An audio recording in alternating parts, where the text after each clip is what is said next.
રાધે રાધે, જય સિયારામ. આપણે ભાગવતના સૌથી મોટા ટીકાકાર શ્રીધર સ્વામીનું ચરિત્ર ચાલે છે. મતલબ એના જેવી ટીકા કોઈ આજ સુધી લખી નથી. શ્રીધર સ્વામીની ટીકા આજે પણ શ્રીમદ ભાગવતમાં સર્વોપરી ટીકા છે. તો ઈ શ્રીધર સ્વામીનું ચરિત્ર ચાલે છે. શ્રીધર સ્વામી એક મોટા પંડિત હતા અને ખૂબ જ સંસ્કૃતના વિદ્વાન હતા. એ સંસ્કૃતના વિદ્વાન શા માટે બન્યા એનું કારણ તો આગળ આવશે. પણ પેલા આપણે એના જીવનનો આ પ્રસંગ લઈએ કે શ્રીધર સ્વામી વખતે ભાગવતની ટીકા ઘણા વિદ્વાનોએ લખી હતી અને બધાય વિદ્વાનો એમ માનતા હતા કે અમારી ટીકા બધાયથી ઊંચી, અમારી ટીકા બધાયથી સર્વશ્રેષ્ઠ, અમે જેવી ટીકા લખી છે એવી કોઈ નથી લખી. બધાય પોતપોતાની ટીકાને ઊંચી માનતા હતા, સારી માનતા હતા અને મનમાં ફૂલાતા હતા કે અમારી જેવી ભાગવતની ટીકા કોઈએ લખી નથી. ફૂલાતા હતા બધા પોતાના મનની અંદર. એવા સમયમાં શ્રીધર સ્વામીએ પણ ટીકા લખી હતી. એટલે એક વખત કાશીની અંદર બધા વિદ્વાનો ભેગા થયા અને નક્કી કર્યું કે આ બધી ટીકાઓમાંથી કોની ભાગવતની ટીકા શ્રેષ્ઠ છે.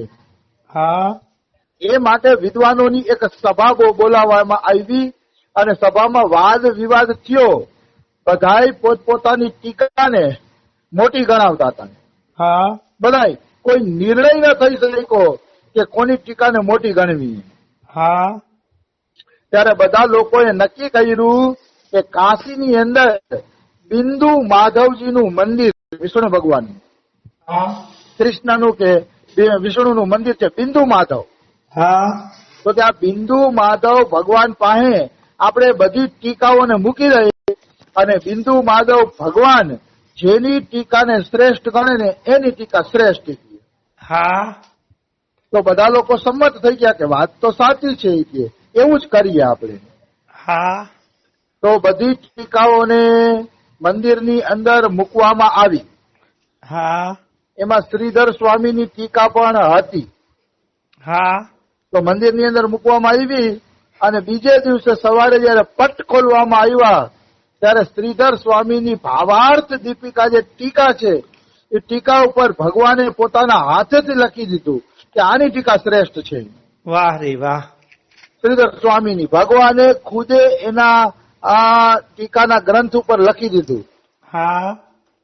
ત્યારે બધાય વિદ્વાનોના માથા નીચા થઈ ગયા અને બધાય શ્રીધર સ્વામીની ટીકાના અર્થને માનવા લાગ્યા. અને પછી બધાય શ્રીધર સ્વામીની ટીકા અનુસાર શ્રીમદ ભાગવત નો આનંદ લેવા માંડ્યા. આવી વસ્તુ છે. હવે પ્રસંગે વિસ્તારથી લઈ કે શું લખી દીધું તું ભગવાને. પેલા તો અહીંયા લખ્યું છે ભક્તરાજ. શ્રીધર સ્વામીને ભક્તરાજ કીધા. શું કામ ભક્તરાજ કીધા? અમારા રમેશ બાબાના મુખ્ય આંગળું છે કે જે ભગવાનની સેવા કરે એને ભક્ત કહેવાય. અને જે ભગવાનના ભક્તોની સેવા કરે એને ભક્તરાજ કહેવાય. વાહ રે વાહ. ભક્તોની સેવામાં મનુષ્યને વિશેષ પ્રીતિ હોવી જોઈએ તો એ ભક્તરાજ બની જશે, એમાં કોઈ શંકા નથી. એને ભક્તરાજ કહેવામાં આવે છે, ભક્તોની ભક્તિ કરે છે. આવી વસ્તુ છે. એટલે શ્રીમદ ભાગવતની ટીકા પણ લખી અને આમને મતલબ ભક્તોની સેવા પણ કરી. એટલે શ્રીધર સ્વામીને ભક્તરાજ કહેવામાં આવ્યા. બીજું, શ્રીમદ ભાગવત મહાપુરાણ ભગવદ સ્વરૂપ છે, કૃષ્ણનું સ્વરૂપ છે અને ભગવાનને અતિ પ્રિય છે. એટલે ભાગવતમાં જે પ્રેમ રાખે છે એને પણ ભક્તરાજ કહેવામાં આવે છે. જે શ્રીમદ ભાગવત અનુસાર પોતાનું જીવન બનાવે છે અને શ્રીમદ ભાગવત અનુસાર જે ભક્તિ કરે છે એને ભક્તરાજ કહેવામાં આવે છે. અહીંયા લખ્યું છે કે શ્રીમદ ભાગવત ભગવદ સ્વરૂપ છે, એટલે કૃષ્ણ સ્વરૂપ છે. તો આપણે પ્રશ્ન થાય કે શ્રીમદ ભાગવતને કૃષ્ણનું સ્વરૂપ શા માટે કહેવામાં આવ્યું? હા તો ઈ વાત ખુદ ભાગવતની અંદર જ લખેલી છે. હા ભાગવતની અંદર જ ખુદ ઈ વાત લખેલી છે કે જયારે કૃષ્ણ ભગવાન ધરાધામ છોડીને જાતા હતા ત્યારે ઉદ્ધવજીએ પૂછ્યું કે પ્રભુ તમે તો ધરાધામ છોડીને વયા જાઓ છો, હા પછી તમે વયા જાશો તો અમારું શું થશે? પછી અમારા જેવાનું કલ્યાણ કેવી રીતે થશે? હા પૂછે છે ઉદ્ધવજી. ત્યારે કૃષ્ણ એમ કહે છે કે શ્રીમદ ભાગવતની અંદર મારા શરીરને હમાવી દઉં છું. હા એટલે કલયુગમાં પછી શ્રીમદ ભાગવત મહાપુરાણ દ્વારા જ જગતના જીવોનું કલ્યાણ થશે. હા ત્યારથી ભગવાન શ્રીમદ ભાગવત મહાપુરાણની અંદર સમાઈ ગયા અને ત્યારથી શ્રીમદ ભાગવત કૃષ્ણનું સ્વરૂપ બની ગયા. હા ત્યારથી એટલે ભાગવતમાં જેને પ્રેમ છે એને મારો ભગવાનમાં જ પ્રેમ છે અને ભાગવત પ્રમાણે હાલે છે એ માની લ્યો કે ભક્ત રાજ જ છે. હા એ નિશ્ચિત ભક્ત રાજ છે, એમાં કોઈ શંકા નથી. આવી વસ્તુ છે.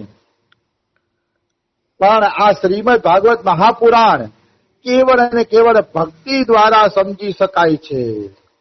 હા જેની અંદર ભક્તિ નથી એ શ્રીમદ ભાગવત મહાપુરાણને સમજી શકતા નથી.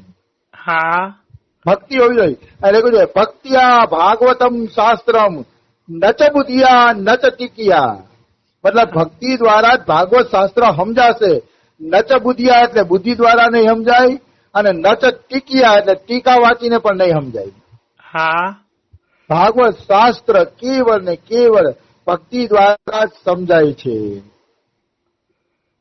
તો ભાગવતની ટીકામાં અને કહે છે એ સમયે 52 સંતોની ટીકાઓ ઉપલબ્ધ હતી. હા શ્રીધર સ્વામી વખતે ભાગવતની અલગ અલગ સંતોએ ટીકા લખી હતી. એમાં 52 સંતોની ટીકા ઉપલબ્ધ હતી અને એ 52 માં ઝઘડો હતો. ઓલો કે મારી ટીકા શ્રેષ્ઠ ને ઓલો કે મારી ટીકા શ્રેષ્ઠ. હા તો એ 52 ટીકાને પેલા તો રાજા પાસે દોસ્તી થઈ કે કોની શ્રેષ્ઠ, પણ નક્કી ન થયું એટલે ભગવાન પાસે મૂકવાનું નક્કી કર્યું. હા અને કાશી નગરી છે ને ભાઈ મુક્તિની નગરી છે અને કાશી નગરીમાં બધા વિદ્વાનોનો નિવાસ છે. આ સંસારમાં જેટલા મોટા મોટા વિદ્વાનો છે એ બધા વિદ્વાનોનો નિવાસ કાશી નગરીની અંદર છે. હા તો અહીંયા તુલસીદાસજી કાશી માટે લખે છે મુક્તિ જન્મ મહી જાની જ્ઞાન ખાની અગહાની કર જહ બસ શંભુ ભવાની સો કાશી સે યે કસના. મતલબ મુક્તિની જન્મભૂમિ છે કાશી અને જ્ઞાનની ખાણ છે. મોટા ભાગના જ્ઞાનીઓ કાશીમાં નિવાસ કરતા જોવા મળે છે. હા અને જ્યાં પાર્વતી ને શંભુ ભવાની રહે છે એ કાશીનું સેવન કરવું જોઈએ. અવશ્ય એ કાશીનું સેવન કરવું જોઈએ મનુષ્યએ. આવી વસ્તુ છે. તો બધી ટીકાઓને બિંદુ માધવના મંદિરમાં મૂકવામાં આવી.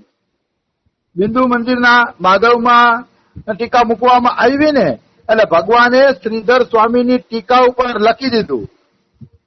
શું લખ્યું ભગવાન બિંદુ માધવે? વ્યાસો વેતી સુકો વેતી રાજા વેતી ન વેતી વા શ્રીધર સકલમ વેતી શ્રી નૃસિંહ પ્રસાદતઃ. વ્યાસો વેતી એટલે શ્રીમદ ભાગવતના રહસ્યને વેદવ્યાસ જાણે છે. હા વ્યાસો વેતી. સુકો વેતી. સુકો એટલે શ્રીમદ ભાગવતને પૂરેપૂરું સુખદેવજી જાણે છે. હા વેદવ્યાસે જાણે છે શ્રીમદ ભાગવતને અને સુખદેવજી જાણે છે. રાજા વેતી ન વેતી વા. રાજા પરીક્ષિત જાણે છે કે નથી જાણતા એમાં શંકા છે. હા પરીક્ષિત રાજા પૂરેપૂરી શ્રીમદ ભાગવતને જાણે છે કે નથી જાણતા એમાં શંકા છે. પણ શ્રીધર સકલમ વેતી. પણ શ્રીધર તો સકળ ભાગવતને જાણે છે. હા શ્રીધર સ્વામી જેવું ભાગવતને કોઈ જાણતું નથી. વાહ રે વાહ. શ્રી નૃસિંહ પ્રસાદતઃ. તો કે શ્રીધર સ્વામી આટલું ભાગવત ક્યાંથી જાણી ગયા? તો કે નરસિંહ ભગવાનની કૃપાથી. હા ભગવાન નરસિંહ ભગવાનની એના ઉપર કૃપા થઈ છે. એ કૃપાના કારણે એ પૂરેપૂરું શ્રીમદ ભાગવત જાણે છે. હા આવી વસ્તુ છે. હવે આવા જ પ્રસંગ જયદેવ કવિ અને તુલસીદાસના પ્રસંગમાં આવે છે. હા તો આપણે સૌપ્રથમ તુલસીદાસના પ્રસંગનું આસ્વાદન કરીએ. હા તુલસીદાસે રામચરિત માનસ લખી.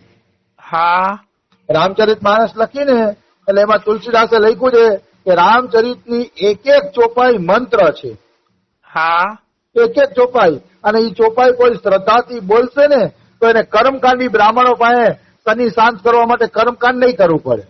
હા શનિ નડતો હોય તો બ્રાહ્મણો કર્મકાંડ કરે, જેથી શનિ શાંત થઈ જાય. કોઈને વાસ્તુ કરવું હોય, કોઈને દીકરા ન થતા હોય, કોઈને કઈ પ્રશ્ન હોય તો સંતો છે ને, સંતો ને ગ્રહસ્થો કર્મકાંડી પંડિતોને બોલાવતા હોય છે.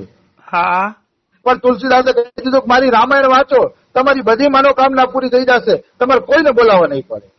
હા તુલસીદાસે એવી રામાયણ લખી.